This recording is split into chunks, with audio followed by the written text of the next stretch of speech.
Oh my goodness. Hello. All right, so we are now on to the next episode of the CB650 build. All right, so in this video, we're gonna be diving into the carburetor. Oh wait, hold up. In this video, we're gonna be diving right into the carburetor rebuild of this motorcycle. Now, already kind of did it, but I'm just filming the intro right now, so everything kind of makes sense. Majority of the videos that I've taken, I'm gonna be doing a voiceover. If you have any questions, comments, concerns about what I'm doing wrong, just make sure to leave it down in the comments to tell me how stupid I am. I'm gonna be tearing apart these carburetors, showing you step by step kind of what I'm doing. Hopefully I've got a good explanation for you all. These carburetors are a VB44. I don't know if you can see that stamping right there, but these carburetors are for 1981 and 82 CB650s. The difference between 79 and 80s and then the 81 and 82s, or the 81 and 82s were what was called a CV carb. So CV was a constant velocity. And basically the constant velocity was, I'm not entirely sure what it is, but basically whenever you move the throttle, instead of it being a mechanical throttle slide inside the carburetor. So here, let me see if I can demonstrate this real quick. This is your slide, and this is your needle for your main jet. Now, this slide goes in here. Now, you can see the slide in there. Hopefully it's focusing on there and not on my face. But whenever you move the throttle, this goes up and down.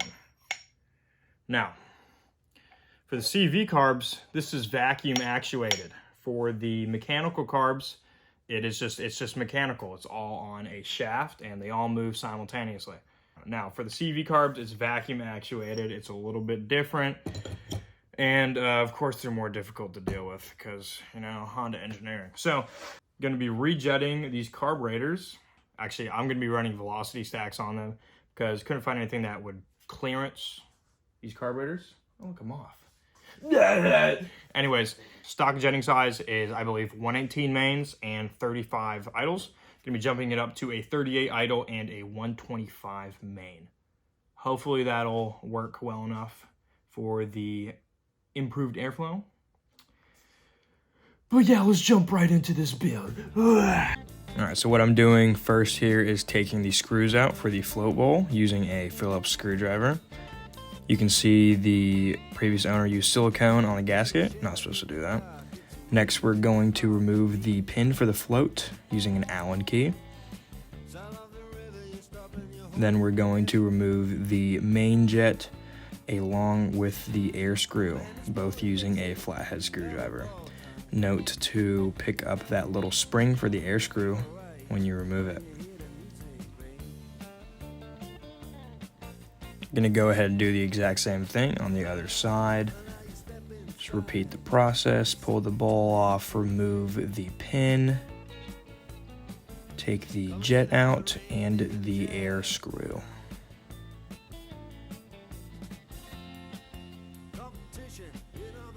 Next, I'm going to remove the vacuum part. Take that spring out, remove the slide.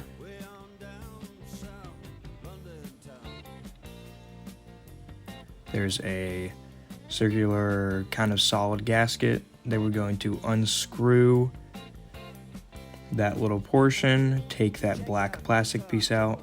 Important to note that there's also a paper gasket underneath it.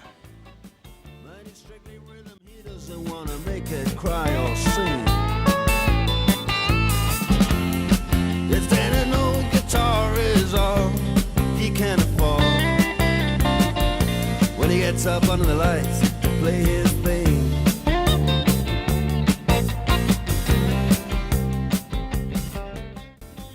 Alright, so now we're going to unscrew the plates that hold together all the carburetors. You can see I had trouble with that one.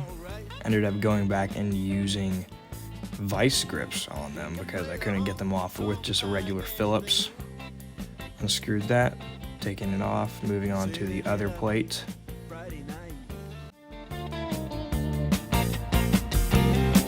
with the Sultans.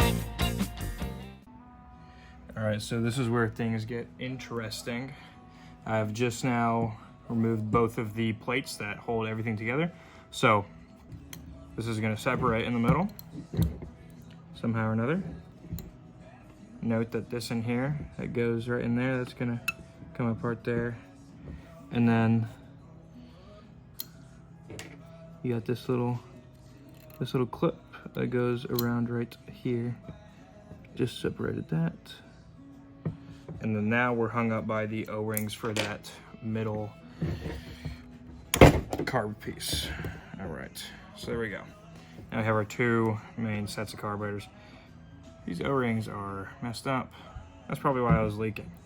So that's gonna be main objective. Now, in order to get to all the O-rings in between these, we have to separate these. And the way we're gonna separate these is by, so you have to unscrew these butterflies. And that's not the most fun thing to do. But yeah, so there's Phillips screws, gonna have to unscrew all these and then take the plates off, slide this out, and then you can pull these carbs apart. All right, so what I'm doing here is unscrewing the Phillips screws for the butterflies. It's a pretty tedious job. Probably one of the more difficult parts of this entire job is unscrewing these without stripping them, especially when you go to put them back in. But once you unscrew them, you're just gonna slide that shaft out, and then you can pull apart your carbs. All right, once you slide your butterflies out, this will just pull apart.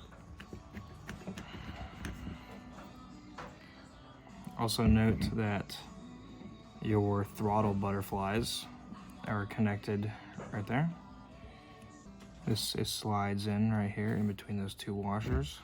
And this will just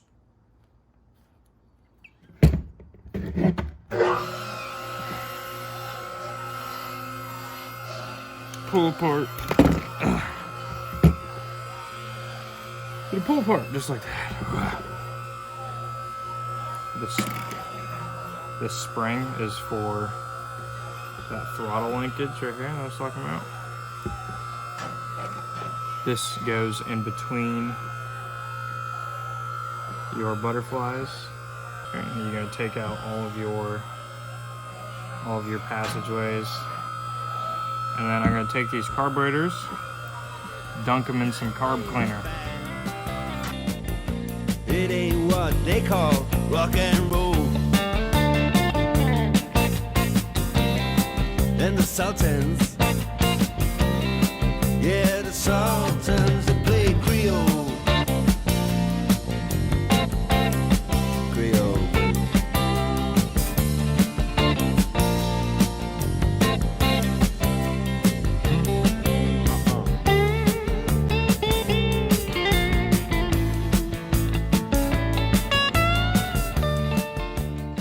All right, so these were soaking in carb cleaner for a little bit. They're looking a little bit cleaned up. Still gonna have to go over with a wire wheel or a razor blade or something to get off that extra silicone stuff that the previous owner put on there, but it's looking pretty clean since I don't have a vapor blaster. And then I use a little toothbrush to scrub around too. So yeah, and then I'm gonna just spray this down with some brake parts cleaner, get off the residual residue, and then we're gonna slap them back together. All right, so I wanted to record real quick how I am taking the idle jet out. Idle jet is this middle one right here. I got the flash on for this video so you can see down in here. So as you can see, this is one of the jets that I pulled out. Basically what I'm doing is I am drilling down in and then using a screw extractor. Seems to do the trick. So I'm gonna demonstrate that on this carburetor. The drill bit that I'm using is a 7/64, or basically it's one size under this screw extractor. So what I'm doing is gonna line it right up with that idle jet.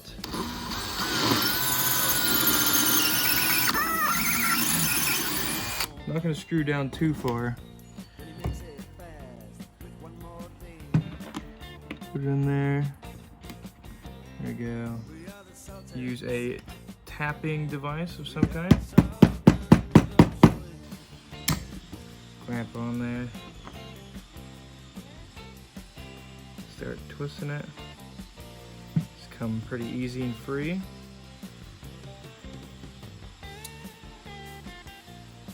All right, take two. So I'm going ahead here and I'm gonna use a bigger drill bit than what I used before, so I can use the next size bigger screw extractor.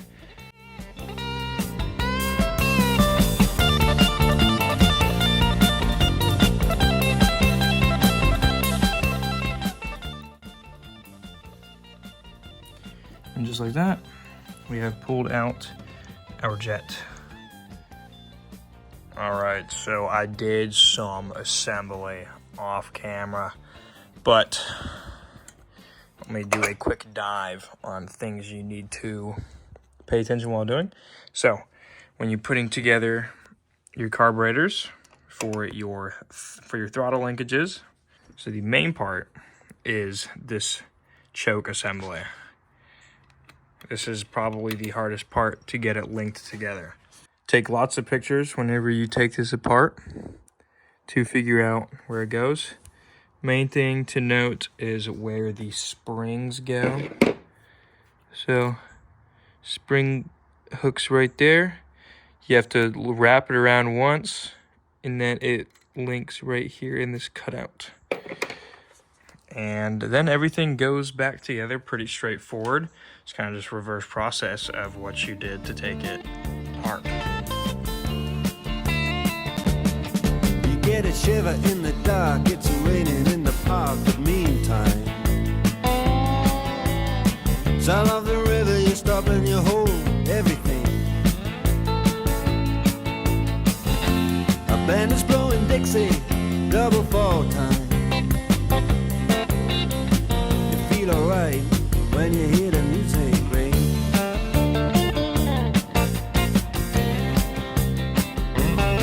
Well, now you step inside, but you don't see too many faces. Alright, now have the finished carbs with the velocity stacks on them. Got my intake boots on here. Going to put my carbs on here and link up all the cables and such.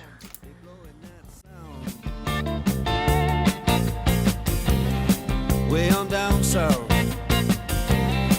way on down south, London town.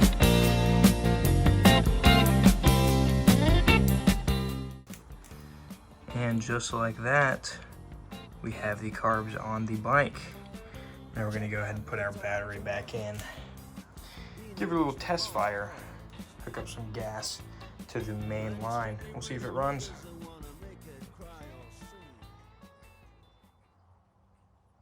Oh, it's pouring out over here. Pouring right up the card.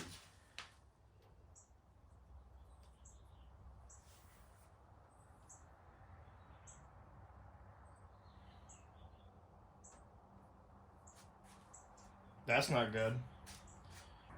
All right, new setup. All right, let's see if it goes bang.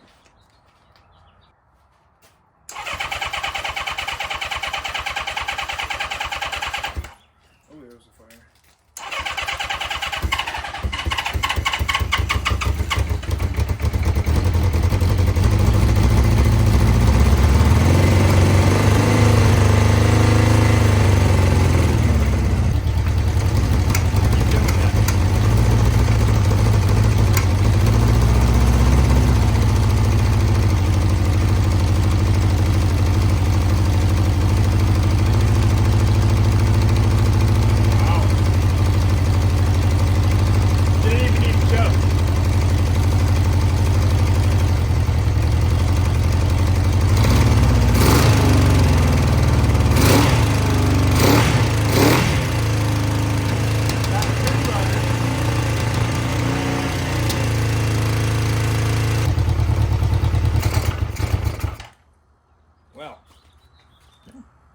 Sounds it like, runs. Sounds like a run to me. Yeah, it does.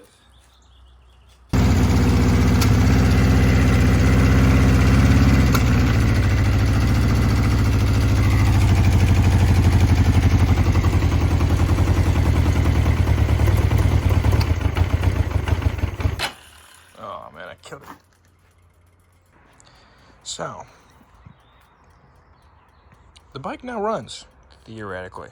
Now, what I'm gonna do next is recoat the tank. So therefore I can actually put the tank on it and maybe see if it'll move. And that way it also gets a constant supply of gas so I can tune it a little bit better. But I don't have much left to, this should probably be plugged in. Don't have much left to do on this. Maybe make some side covers. Put lower handlebars on this thing. That's definitely coming up next. Maybe reupholster the seat, but it's looking pretty good. When he gets up under the lights to play his thing.